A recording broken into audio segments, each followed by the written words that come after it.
ಪ್ರೇಕ್ಷಕರೇ ಪ್ರಣಾಮಗಳು. ಇದು ನಿಮ್ಮ ವಿಶ್ವ ಪ್ಲಸ್ ಟಿವಿ. ಆತ್ಮೀಯ ವೀಕ್ಷಕರೇ, ನಿಮಗಿದು ಗೊತ್ತಿದೆಯಾ? ಅದೇ ಇವತ್ತಿನ ವಿಕಸಿತ ಭಾರತದ ಭೂ ಸಾರಿಗೆಯ ಎಕ್ಸ್ಪ್ರೆಸ್ ರೋಡ್ ವೇಗಳ ಬಗ್ಗೆ. ಇವು ಸ್ಪೀಡ್ ಆಗಿ ವಾಹನ ಓಡಿಸಿಕೊಂಡು ಸಾಗುವ ರಸ್ತೆಗಳು. ಇಂಥ ಅತಿ ಹೆಚ್ಚು ಎಕ್ಸ್ಪ್ರೆಸ್ ವೇ ಮಾರ್ಗಗಳು ದೇಶದ ಯಾವ ರಾಜ್ಯದಲ್ಲಿವೆ ಅಂತ ನಿಮಗೇನಾದ್ರು ಗೊತ್ತಿದೆಯಾ? ಇಂಥ ರಸ್ತೆಗಳು ಸಾರ್ವಜನಿಕ ಓಡಾಟಕ್ಕೆ ಹಾಗೂ ಸರಕು ಸಾಗಣೆಗೆ ಸಜ್ಜಾಗಿ ಅತಿ ಹೆಚ್ಚು ರಸ್ತೆಗಳು ಕಾರ್ಯಪ್ರವೃತ್ತವಾಗಿವೆ ಅಂತ ತಿಳಿಯುವ ತವಕ ತಮಗಿದೆಯಾ? ಹಾಗಾದರೆ ಬನ್ನಿ, ನಾವು ಈ ಪುಟ್ಟ ಸ್ಟೋರಿಯಲ್ಲಿ ಆ ಅಂಶಗಳನ್ನು ಅನಾವರಣ ಮಾಡ್ತಾ ಹೋಗುತ್ತೇವೆ. ಈ ವಿಚಾರವನ್ನು ನಿಮ್ಮ ತಿಳುವಳಿಕೆಯ ಡಿಕ್ಷನರಿಯಲ್ಲಿ ಸೇರಿಸಿಕೊಳ್ಳಲು ಈ ಸ್ಟೋರಿಯನ್ನು ನೋಡಿ. ರಾಜ್ಯಸಭೆಯಲ್ಲಿ ವಿಪಕ್ಷ ನಾಯಕನ ಗೌರವದ ಸಂಸದೀಯ ಸ್ಥಾನ ಪಡೆದುಕೊಂಡಿರುವ ನಮ್ಮ ಕರ್ನಾಟಕದ ಡಾಕ್ಟರ್ ಮಲ್ಲಿಕಾರ್ಜುನ್ ಖರ್ಗೆ ಸಾರ್ವಜನಿಕ ವೇದಿಕೆಯಲ್ಲಿ ಭಾಷಣ ಮಾಡುವಾಗ ಪಬ್ಲಿಕ್ ಡೊಮೇನ್ಗಳ ವೇದಿಕೆಗಳಲ್ಲಿ ಹೇಳ್ತಾನೆ ಇರ್ತಾರೆ. ಅದು ಏನು ಅಂತ ಕೋರ್ಟಲ್ಲಿ ಹೇಳುತ್ತೇವೆ. ಬೋಳು ತಲೆಯ ಕಾವಿಧಾರಿ ಕೇಸರಿ ಬಣ್ಣದ ವಸ್ತ್ರ ಧರಿಸಿ ಅಧಿಕಾರದ ಮಜಾ ಅನುಭವಿಸುವ ವ್ಯಕ್ತಿ ಮುಖ್ಯಮಂತ್ರಿ ಯೋಗಿ ಆದಿತ್ಯನಾಥ ಅಂತ ಅವರ ವ್ಯಕ್ತಿತ್ವವನ್ನು ಛೇಡಿಸಿ ಅವಮಾನ ಮಾಡಲು ಪ್ರಯತ್ನಿಸಿ ಯೋಗಿಯವರ ಅಭಿಮಾನಿಗಳಿಗೆ ಕಿರಿಕಿರಿ ತಂದಿಡ್ತಾರಲ್ಲ. Court close. ಆ ವಿಚಾರ ಭಾರಿ ಸುದ್ದಿಯಾಗಿತ್ತು ನೋಡಿ. ಅದೇ ಬುಲ್ಡೋಜರ್ ಬಾಬಾ ಕಾವಿಧಾರಿ ಯೋಗಿಯವರ ರಾಜ್ಯದಲ್ಲಿ ಅಂದರೆ ಉತ್ತರ ಪ್ರದೇಶದಲ್ಲಿ ದೇಶದ ಅತಿ ಹೆಚ್ಚು ಎಕ್ಸ್ಪ್ರೆಸ್ ವೇಗಳು ಇವತ್ತಿನ ತಾರೀಕಿನಲ್ಲಿ ದಾಖಲಾಗಿ ಕಾರ್ಯಪ್ರವೃತ್ತವಾಗಿ ನಿಂತಿವೆ. ಶರವೇಗದಲ್ಲಿ ವಿಕಸಿತ ಭಾರತದ ಹಾದಿಯಲ್ಲಿ ಸಾಗಿರುವ ಉತ್ತರ ಪ್ರದೇಶ 2024ರ ವರ್ತಮಾನದ ಕ್ಯಾಲೆಂಡರ್ ಪ್ರಕಾರ ಒಟ್ಟು 12+ ಎಕ್ಸ್ಪ್ರೆಸ್ ವೇಗಳು ದೇಶದ 5 ಟ್ರಿಲಿಯನ್ ಗುರಿ ಸಾಧನೆಯ ಭಾರತದ ಸಂಕಲ್ಪಕ್ಕೆ ಬಲ ತುಂಬುತ್ತಿವೆ. ವೀಕ್ಷಕರೇ, ಮೋದಿಯವರ ಯಂಗ್ ಲೀಡರ್ಸ್ ಟೀಮ್ನಲ್ಲಿ ಇರುವ ಯೋಗಿಜಿಯವರಿದ್ದಾರಲ್ಲ, ಇವರು 24x7 ಅಂದರೆ 24x7 ತನ್ನ ರಾಜ್ಯದ ಜನರ ದಿನನಿತ್ಯದ ಗಳಿಕೆ ಮತ್ತು ಆ ಮೂಲಕ ರಾಜ್ಯ ಹಾಗೂ ದೇಶದ ಬೊಕ್ಕಸದ ಆವಕದ ಬಗ್ಗೆ ಸದಾ ಯೋಚಿಸುತ್ತಲೇ ಪ್ಲಾನ್ ಮಾಡ್ತಾ ಇರುವ ಕಾಮ್ಕಾರ್ ಸನ್ಯಾಸಿ ಮುಖ್ಯಮಂತ್ರಿ ಅಂತ ಪ್ರತ್ಯೇಕವಾಗಿ ನಾವೇನು ನಿಮಗೆ ಇಲ್ಲಿ ಹೇಳಬೇಕಾಗಿಲ್ಲ. ಕ್ಷಣ ಕ್ಷಣಗಳು ವಿಕಸಿತ ಭಾರತದ ಹೆಜ್ಜೆಗಳನ್ನು ನೀವೆಲ್ಲ ವಿವಿಧ ಡಿಜಿಟಲ್ ಟಿವಿ ಚಾನೆಲ್ಗಳು ಹಾಗೂ ವೆಬ್ ಪೇಜ್ಗಳ ಮುಖಾಂತರ ನ್ಯೂಸ್ ಸ್ಟೋರಿಗಳಲ್ಲಿ ನೋಡ್ತಾನೆ ಇರ್ತೀರಿ. ಇದು ನಿಮ್ಮ ಜ್ಞಾನದ ಆಸ್ತಿಯಾಗಿ ತುಂಬಿಕೊಳ್ತಾನೆ ಇರುತ್ತೆ. ಕಾವಿಧಾರಿ ಯೋಗಿ ತನ್ನ ರಾಜ್ಯಕ್ಕೆ ಕೇಂದ್ರ ಸರ್ಕಾರದ ವಿವಿಧ ಯೋಜನೆಗಳಿಂದ ಏನೆಲ್ಲ ಸಹಾಯ ಸಿಗಬಹುದು ಅದನ್ನೆಲ್ಲ ಚಾಚು ತಪ್ಪದೆ ತರುವ 56 ಇಂಚ್ ಕಾಮ್ಕಾರ್ ಸಿಎಂ ಆಗಿ ಕಾರ್ಯನಿರ್ವಹಿಸ್ತಾ ಇದ್ದಾರೆ. ದೇಶದ ಅತಿ ದೊಡ್ಡ ರಾಜ್ಯಗಳ ಪರಿಮಿತಿಯಲ್ಲಿ ಇರುವ ಏಕೈಕ ರಾಜ್ಯ ಹಾಗೂ ಅತಿ ಹೆಚ್ಚು ಜನಸಂಖ್ಯೆ ಹೊಂದಿರುವ ಏಕೈಕ ರಾಜ್ಯ ಅಂದರೆ ಅದು ಉತ್ತರ ಪ್ರದೇಶ. ಕೇಂದ್ರದಿಂದ ತನ್ನ ರಾಜ್ಯದ ಪಾಲಿಗೆ ನಿಧಿಯನ್ನು ತಮ್ಮ ಜೋಳಿಗೆ ತುಂಬಿಕೊಂಡು ತರ್ತಾನೆ ಇರ್ತಾರೆ ಈ ಯೋಗಿ. ತಂದ ಅಂಥ ಸಂಪನ್ಮೂಲದ ಒಂದೊಂದು ಬಿಲ್ಲೆ ಕೂಡ ತನ್ನ ನಾಡಿನ ಸರ್ವಾಂಗೀಣ ಪ್ರಗತಿಗೆ ವಿನಿಯೋಗಿಸ್ತಾ ಇರ್ತಾರೆ ಈ ಯೋಗಿ. ಅವರ ಕಾರ್ಯವೈಖರಿಯ ಪ್ರತಿಫಲದ ಒಂದು ಪ್ರತ್ಯಕ್ಷ ದರ್ಶನವೇ ಈ ಎಕ್ಸ್ಪ್ರೆಸ್ ವೇ ರಸ್ತೆಗಳ ಸಂಖ್ಯೆಯ ಬಲ. ಉತ್ತರ ಪ್ರದೇಶದಲ್ಲಿ 2024ರ ಕ್ಯಾಲೆಂಡರ್ ತಾರೀಕಿನಲ್ಲಿ ಒಟ್ಟು 12+ ಎಕ್ಸ್ಪ್ರೆಸ್ ವೇಗಳು ರಾಜ್ಯದಲ್ಲಿರುವ ಉದ್ಯಮಗಳಿಂದ ಉತ್ಪಾದನೆ ಆಗುತ್ತಿರುವ ವಸ್ತುಗಳು ಶೀಘ್ರವಾಗಿ ಒಂದು ಪಾಯಿಂಟ್ನಿಂದ ಮತ್ತೊಂದು ಗುರಿ ತಲುಪಲು 99% ಸಹಾಯ ಮಾಡ್ತಾ ಇವೆ. ಉತ್ತರ ಪ್ರದೇಶದಲ್ಲಿ ಇಂತಹ 12 ಎಕ್ಸ್ಪ್ರೆಸ್ ವೇಗಳು ಈಗಾಗಲೇ ಬಳಕೆಗೆ ತೆರೆದುಕೊಂಡಿವೆ. ಯೋಗಿ ಮೋದಿ ಕಾಮ್ಕಾರ್ ಜೋಡಿಗಳ ಪ್ಲಾನ್ನಲ್ಲಿ ಸಿದ್ಧಗೊಂಡು ಬಳಕೆಗೆ ಕಾರ್ಯಪ್ರವೃತ್ತವಾಗಿರುವ ಈ ಎಕ್ಸ್ಪ್ರೆಸ್ ವೇಗಳು ಉತ್ತರ ಪ್ರದೇಶದ ಉದ್ಯಮಿಗಳಿಗೆ ಹಾಗೂ ಜನಸಾಮಾನ್ಯರಿಗೆ ಅತ್ಯಂತ ಸಹಕಾರಿಯಾಗಿ ಕೆಲಸ ಮಾಡ್ತಾ ಇವೆ.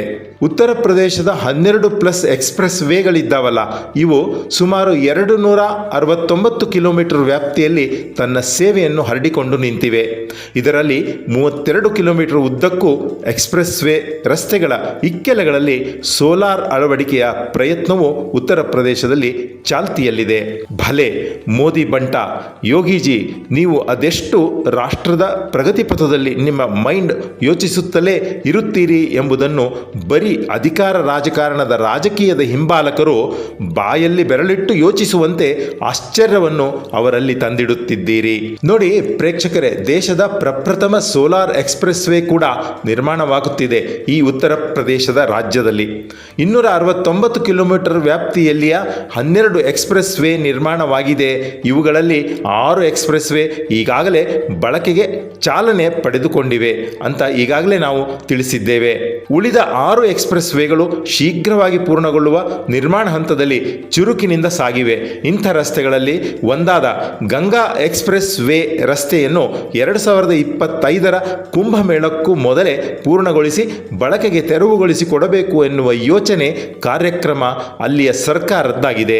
ಇದಕ್ಕೂ ಮಹತ್ವದ ವಿಚಾರವೆಂದರೆ ಬುಂದೇಲ್ಖಂಡ್ ಎಕ್ಸ್ಪ್ರೆಸ್ ವೇ ರಸ್ತೆಯ ಇಕ್ಕೆಲಗಳಲ್ಲಿ ಸೋಲಾರ್ ಪ್ಯಾನೆಲ್ ಅಳವಡಿಸಿ 269 ಕಿಲೋಮೀಟರ್ ವ್ಯಾಪ್ತಿಯಲ್ಲಿ ಸೋಲಾರ್ ಪವರ್ ಉತ್ಪಾದನೆ ಮಾಡುವ ಗುರಿ ಯೋಗಿಯವರದ್ದಾಗಿದೆ.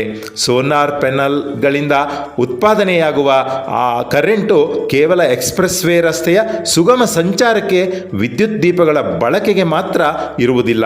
ಇಲ್ಲಿ ಉತ್ಪಾದನೆಯಾಗುವ ವಿದ್ಯುತ್ತು ಆ ಬುಂದೇಲ್ಖಂಡ್ ಹೈವೇನಲ್ಲಿ ಇರುವ ಎಕ್ಸ್ಪ್ರೆಸ್ ವೇನಲ್ಲಿ ಇರುವ ಬರುವ ಎಲ್ಲ ಸುತ್ತಮುತ್ತಲಿನ ಗ್ರಾಮಗಳಿಗೂ ಬೆಳಕು ತಂದಿಡಲಿವೆ ಈ ಎಕ್ಸ್ಪ್ರೆಸ್ ವೇಯಲ್ಲಿಯ ಸೋಲಾರ್ ಪ್ಯಾನೆಲ್ಗಳು. ಇದಲ್ಲವೇ ವಿಕಸಿತ ಭಾರತದ ವೇಗಕ್ಕೆ ಸಿಗುವ ಸರ್ವಪರಿ ಸಹಕಾರದ ಶಕ್ತಿ.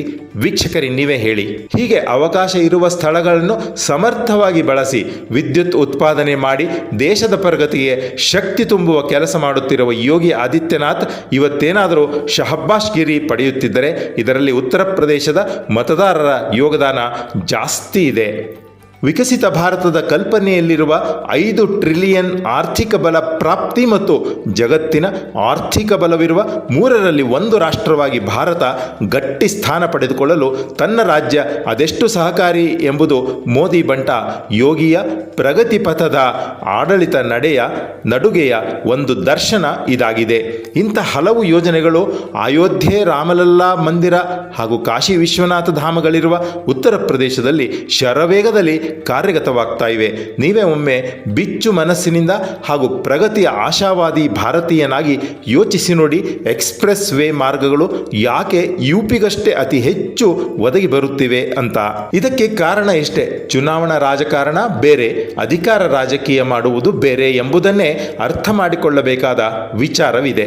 ಚುನಾವಣಾ ರಾಜಕಾರಣ ಮತ್ತು ಅಧಿಕಾರ ರಾಜಕಾರಣವನ್ನು ಕಲಸು ಮಲಸು ಮಾಡಿಬಿಟ್ರೆ ಬರೀ ಪಾರ್ಟಿ ಪಾಲಿಟಿಕ್ಸ್ ನಡೀತಾ ಇರುತ್ತೆ. ಪ್ರಗತಿ ಮಾತ್ರ ಅಂಥ ಪ್ರದೇಶಗಳಲ್ಲಿ 0 ರಿಕ್ಟರ್ ಮಾಪನದಿಂದ ಮುಂದೆ ಸಾಗುವುದೇ ಇಲ್ಲ. ಇದಕ್ಕೆ ಉತ್ತಮ ಉದಾಹರಣೆ ನಮ್ಮ ಕರ್ನಾಟಕ ಅಂತ ಹೇಳಬಹುದು. ವಿಕಸಿತ ಭಾರತದ ಪದದಿಂದ ಕರ್ನಾಟಕ ಕೊಂಚ ದೂರವೇ ಉಳಿದು ಬಿಟ್ಟಿದೆ. ಇದಕ್ಕೆ ಕಾರಣ ಇದೇ ಪಾರ್ಟಿ ಪಾಲಿಟಿಕ್ಸ್ ಅಂತ ಹೇಳಬಹುದು. ನರೇಂದ್ರ ಮೋದಿ ಮತ್ತು ಅವರ ಟೀಮಿನ ಮುಖ್ಯಮಂತ್ರಿಗಳು ಎಲೆಕ್ಷನ್ ಪಾಲಿಟಿಕ್ಸ್ ಆ್ಯಂಡ್ ಆಡಳಿತ ಪಾಲಿಟಿಕ್ಸ್ ಪ್ರತ್ಯೇಕ ಕಂಪಾರ್ಟ್ಮೆಂಟ್ಗಳಲ್ಲಿ ಇಟ್ಟು ಅಧಿಕಾರ ನಡೆಸುವ ಪಥದಲ್ಲಿ ಸಾಗುವ ಕಾಮ್ಕಾರ್ ನಾಯಕರಾಗಿದ್ದಾರೆ. ಇವರ ಈ ಅಧಿಕಾರ ನಡೆಸುವ ಕ್ವಾಲಿಟಿಗಳನ್ನು ಅರ್ಥೈಸಿಕೊಂಡು ಸಾಗಿದ್ದರೆ ಕರ್ನಾಟಕದ ಮುಖ್ಯಮಂತ್ರಿ ಸಿದ್ದರಾಮಯ್ಯ ಸರ್ಕಾರವು ಕೇಂದ್ರದ ಯೋಜನೆಗಳ ಪೂರ್ಣ ಫಲ ಕರ್ನಾಟಕಕ್ಕೂ ತರಬಹುದಿತ್ತು. ಆದರೆ ಇವರು ಆಡಳಿತ ನಿರ್ವಹಣೆಯಲ್ಲಿ ಬರೀ ಪಾರ್ಟಿ ಪಾಲಿಟಿಕ್ಸ್ ಮಾಡಿಕೊಂಡು ಜನರಿಗೆ ಫ್ರೀ ಅಂತ ಹೇಳಿ ಬದುಕಿಗೆ ಭಿಕ್ಷೆ ಹಾಕಿ ಬೊಕ್ಕಸಕ್ಕೆ ಬರೀ ಲಾಸ್ ಮಾಡ್ತಾ ಕೇಂದ್ರದ ಯಾವುದೇ ಯೋಜನೆ ಸಮರ್ಪಕವಾಗಿ ಸಂಪೂರ್ಣವಾಗಿ ರಾಜ್ಯಕ್ಕೆ ತಂದು ಜನರ ಆರ್ಥಿಕ ಸಾಮರ್ಥ್ಯ ಹಾಗೂ ರಾಜ್ಯ ಮತ್ತು ಕೇಂದ್ರದ ಬೊಕ್ಕಸಕ್ಕೆ ಒಂದಿಷ್ಟು ಹೆಚ್ಚುವರಿಯಾಗಿ ಆಮದಾನಿ ತಂದುಕೊಡುವ ಪ್ರಗತಿಪರ ಮನಸ್ಸು ಇವರು ಹೊಂದಿಯೇ ಇಲ್ಲ ಬಿಡಿ.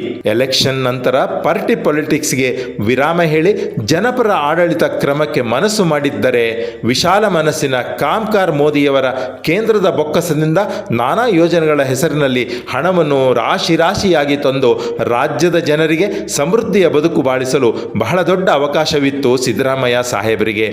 ಇವರ ಅಹಂಕಾರದ ರಾಜಕಾರಣ ಇವತ್ತು ರಾಜ್ಯ ಪ್ರಗತಿ ಪಥದಲ್ಲಿ ಹಿಂದೆ ಬೀಳುವಂತೆ ಮಾಡಿದೆ ಎಂತೆ ವಿಶ್ಲೇಷಿಸಬೇಕಾಗುತ್ತದೆ. ಈ ಪಾರ್ಟಿ ಪಾಲಿಟಿಕ್ಸ್ ಅದೇನೇ ಇರಲಿ ಬಿಡಿ, ವರ್ತಮಾನದಲ್ಲಿ ಮೋದಿ ಟೀಮ್ನಲ್ಲಿ ಐಡೆಂಟಿಫೈ ಆಗಿರುವ ಕಾಮ್ಕಾರ್ ಸಿಎಂ ಯೋಗಿ, ಅಸ್ಸಾಮಿನ ಸಿಎಂ ಎಂ ಶರ್ಮಾ, ಮಹಾರಾಷ್ಟ್ರದ CM ಫಡ್ನವೀಸ್ ಮತ್ತು ಉತ್ತರಾಖಂಡ್, ಹರಿಯಾಣ ಹಾಗೂ ಮಧ್ಯಪ್ರದೇಶಗಳ CMಗಳ ಸಾಲಿಗೆ ಇನ್ನೊಬ್ಬರು ಸೇರಿಕೊಳ್ಳಲು ಸಾಧ್ಯವೇ ಇಲ್ಲ ಬಿಡಿ. ಈ ಕಾಮ್ಕಾರ್ CMಗಳ ಸಾಲಿಗೆ ಸೇರಲು ಅಸಾಧ್ಯವಾದ ಮುಖ್ಯಮಂತ್ರಿಗಳ ಪಟ್ಟಿಯಲ್ಲಿ ತಮಿಳುನಾಡು ಹಾಗೂ ಕರ್ನಾಟಕವು ಸೇರಿಕೊಳ್ಳುತ್ತದೆ ಎಂಬುದೇ ಬೇಸರದ ಸಂಗತಿ. ಈಗ ನಿಮಗೆ ಎಕ್ಸ್ಪ್ರೆಸ್ ವೇ ಅತಿ ಹೆಚ್ಚು ರಸ್ತೆಗಳಿರುವ ರಾಜ್ಯ ಯಾವುದು ಎಂಬುದು ತಿಳುವಳಿಕೆಗೆ ಬಂದಿರಬೇಕಲ್ವೇ? ಹಾಗಾದರೆ ನ್ಯೂಸ್ ರಿವ್ಯೂ ಮಾಡಿದ ನಮ್ಮ ಈ ಸ್ಟೋರಿ ಬಗ್ಗೆ ನಿಮಗೇನು ಅನ್ನಿಸಿತು ಎಂದು ತಪ್ಪದೆ ಕಮೆಂಟ್ ಮಾಡಿ ತಿಳಿಸಿ. ನಮ್ಮ ಚಾನೆಲ್ ಸಬ್ಸ್ಕ್ರೈಬ್ ಮಾಡಿಕೊಂಡು ಬೆಲ್ ಐಕಾನ್ ಒತ್ತಿ ನಮ್ಮ ಎಲ್ಲ ವಿಡಿಯೋಗಳನ್ನು ನೋಡುತ್ತಾ ನಮ್ಮನ್ನು ಬೆಂಬಲಿಸ್ತಾ ಬನ್ನಿ. ನಮಸ್ಕಾರ. ನ್ಯೂಸ್ ರಿವ್ಯೂ ವಿಶ್ವ ಪ್ಲಸ್ ಟಿವಿ. ವಿಶ್ವ ಪ್ಲಸ್, ಜನಹಿತಕ್ಕಿದು ಜ್ಞಾನದ ಜಾಲ.